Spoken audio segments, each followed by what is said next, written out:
सद्गुरु साईनाथ महाराज की जय।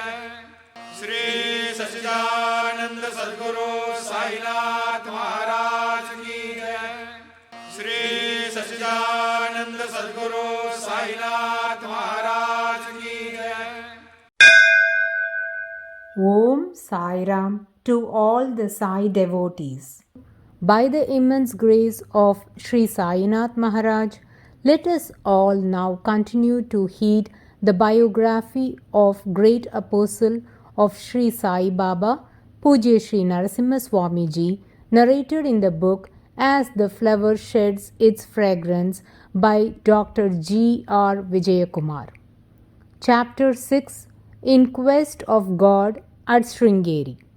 Narasimha Iyer had two options before him after he gave up his family ties.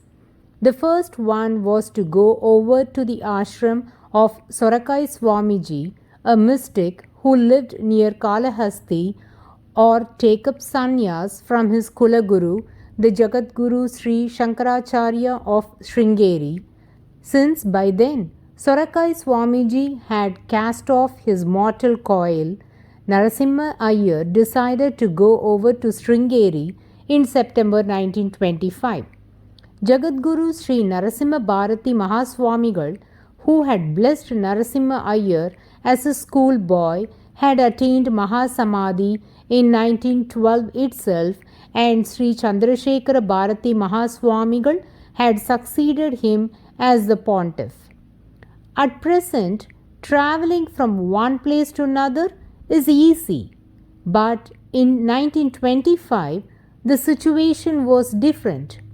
Travel from Salem to Sringeri, a stretch of over 400 kilometers, was a Herculean task. Earlier, Narasimha Iyer used to visit Sringeri in his personal car.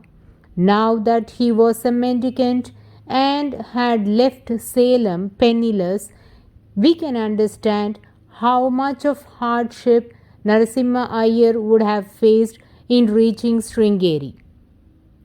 The authorities of the Shankar Mutt at Sringeri were pleasantly surprised when, on a fine morning in October 1925, Narasimha Iyer landed in Sringeri. They were anxious at his stony silence and the mute manner in which he participated in the religious functions of the mutt. After spending 3 to 4 months in this manner, Narasimha Iyer poured out his problems to the Jagadguru Shankaracharya, Sri Chandrasekhara Bharati Mahaswamigal, and requested him to initiate him into sannyas at the Shankar Mutt. Jagadguru Shankaracharya was known for his clairvoyant vision. He must have discerned in his clairvoyant vision the prominent role Narasimha Iyer was going to play by working for the spiritual uplift of the world. The rigid discipline and the limited sphere in which an initiated monk should function afforded little scope for what was expected of Narasimha Iyer. Accordingly, the Shankaracharya initiated him to chant Panchakshari mantra Om Namah Shivaya and directed him to go over to Tiruvannamalai and to join Ramana. From now onwards, it is appropriate to call Narasimha Iyer as Narasimha Swamiji, as Jagadguru Sri Shankaracharya Swamigal initiated him into the Panchakshari mantra. At that time, Ramana was little known outside Tiruvannamalai, but had a small band of devotees and was living at Skandashram on the hill a little above the base. He was known among devotees as Brahmana Swami.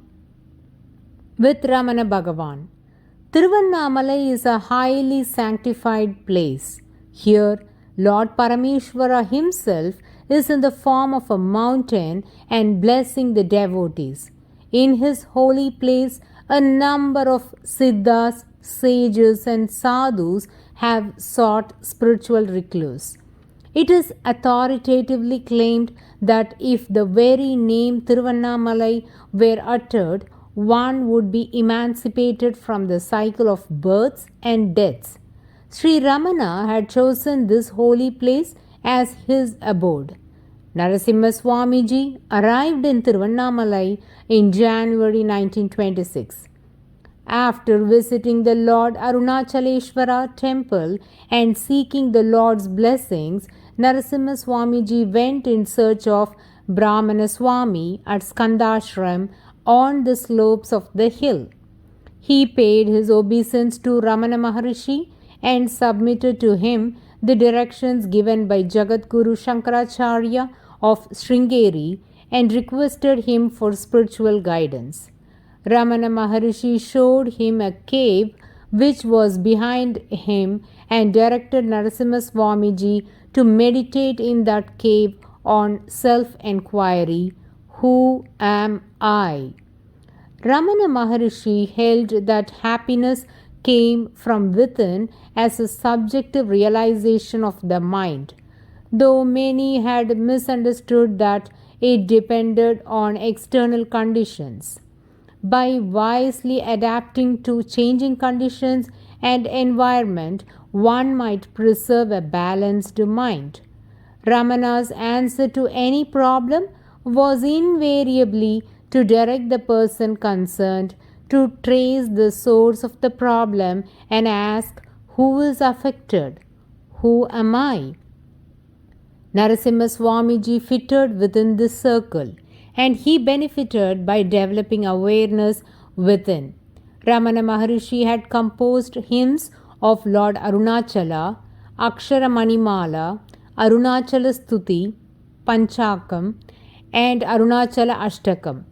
He has summed up his teachings in the verses entitled Upadesha Sharam. Narasimha Swamiji actively took part in the daily routine at Ramana Ashram, like contemplating, "Who am I?" reciting Ramana's compositions and going on Giri Pradakshina. He also came in contact with Mahan Seshadri Swamigal, who used to visit Skandashram quite frequently to meet Ramana Maharishi. Narasimha Swamiji's spiritual sadhana was quite intensive. Narasimha Swamiji was an adept in gathering information and interpretation. He collected all available information from the inmates of the Ramanashram, such as Kavyakanta Ganapati Shastri and other visitors. He also collected adequate information about Mahan Seshadri Swamigal and had made copious notes on his life.